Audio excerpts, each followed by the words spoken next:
وعلیکم السلام ورحمۃ اللہ وبرکاتہ۔ کافر، گمراہ، مشرک، مرتد کا کیا مطلب ہوتا ہے؟ کافر پھر جانے والا، ضروریات دینی میں سے جو کسی کا انکار کر دے تو وہ کافر ہے۔ گمراہ جو کافر نہیں ہے لیکن کافروں کے ساتھ رہے اور کافروں کی سی حرکتیں ایسی کرے، جیسے دیوبندی وہابیوں میں بہت سارے ایسے بھی لوگ ہیں جن کو ان کے عقائد نہیں پتہ، تو ہم انہیں کافر نہیں کہیں گے اس وقت تک جب تک ان کو عقائد سے وہ لوگ مطلع نہ ہو جائیں۔ اگر وہ انہیں اطلاع کر دی گئی اور پھر وہ نہیں مانتے تو پھر ان پر حکم لگے گا کفر کا۔ تو ہر انسان جو ہے گمراہ ہر انسان کو کافر نہیں کہہ سکتے۔ تو یہ ہوا گمراہ، اور گمراہی بھی کم چھوٹی چیز نہیں ہے، گمراہی سے ہی انسان کفر کی طرف، شرک کی طرف تو پہنچتا ہے۔ اور راہ بھٹک جانے والا، یہ سمجھ لیں گمراہ یعنی راہ بھٹک جانے والا، یعنی اہدنا الصراط المستقیم جو انعمت علیہم من النبیین و صدیقین کی راستہ ہے۔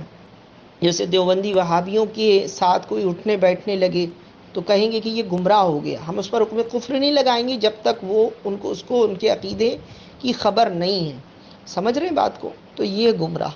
اور مشرک وہ ہے جو اللہ کی ذات یا صفات میں کسی کو شریک ٹھہرائے، کہ جیسے کہ رازق اللہ ہے، وہ کہے معاذ اللہ استغفر اللہ کہ اللہ کے علاوہ بھی کوئی رازق ہے، تو یہ شرک ہو گیا۔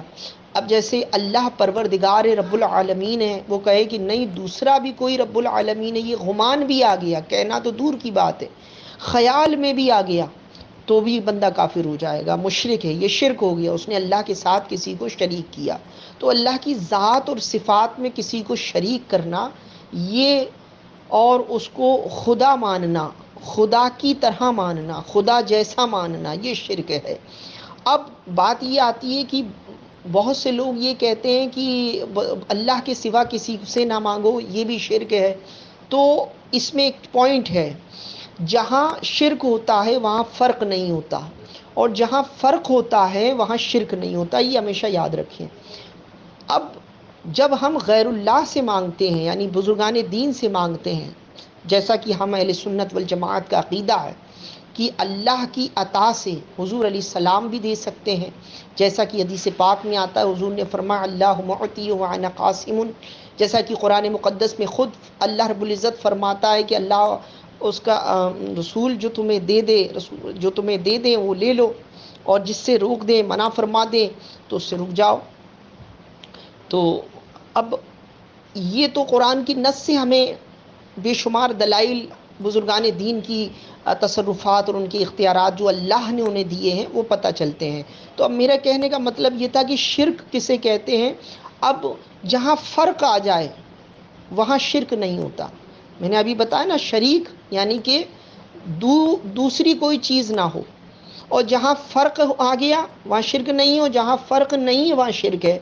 مثال کے طور پہ اللہ رب العزت کا علم ذاتی، اللہ رب العزت کی قدرت ذاتی، اور مخلوق میں اللہ نے اگرچہ اپنے محبوب ہی کی ذات کو، آپ صلی اللہ علیہ وآلہ وسلم ہی کی ذات کو کیوں لے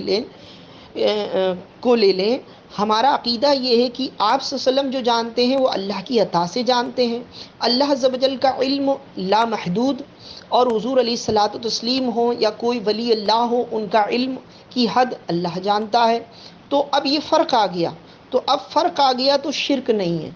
تو شرک وہ ہوتا ہے جہاں فرق نہیں ہوتا، اور جہاں فرق ہوتا ہے وہاں شرک نہیں ہوتا، یہ ہمیشہ یاد رکھیے گا۔ اس بات کو جب آپ یاد رکھیں گے، اس ترازو سے جب آپ کسی چیز کو تولیں گے تو آسانی سے آپ کسی کی بھی بات کا جواب دے دیں گے۔ جیسے کہ اب یہ سمجھیے کہ اللہ تعالیٰ بھی سنتا ہے اور ہم بھی سنتے ہیں، اللہ تعالیٰ بھی کلام کرتا ہے، ہم بھی کلام کرتے ہیں، لیکن فرق ہے۔ اب یہی فرق بتا رہا ہے کہ یہ شرک نہیں ہے نا؟ اسی طریقے سے اللہ وحدہ لا شریک کی جو ذات ہے، وہ اس کا دیکھنا ذاتی ہے، اور ہمارا دیکھنا اس کی عطا سے ہے۔ اللہ کا کلام کرنا اس کا ذاتی ہے، اور ہمارا کلام کرنا علمہ البیان، الرحمن علم القرآن خلق الانسان علمہ البیان، تو اس کی عطا سے ہے۔ اور ہمارا فنا ہو سکتا ہے، اللہ تعالیٰ کا لا فانی ہے. ہماری چیزوں کی حدیں ہیں، مخلوق کی ایک حد ہے، اللہ کی کوئی حد نہیں ہے، انلمیٹڈ ہے نا.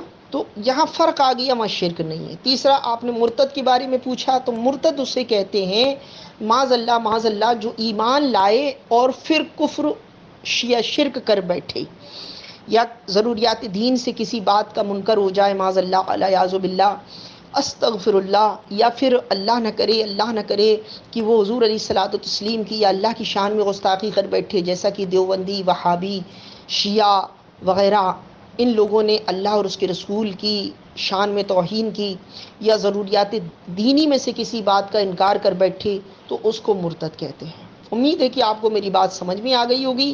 اللہ سے دعا کرتا ہوں اللہ تعالی ہم سب کو علم نافع اور رزق واسع عطا فرمائے، اور تمام برائیوں، شر سے، بد مذہبوں کی صحبت سے ہمیں محفوظ فرمائے.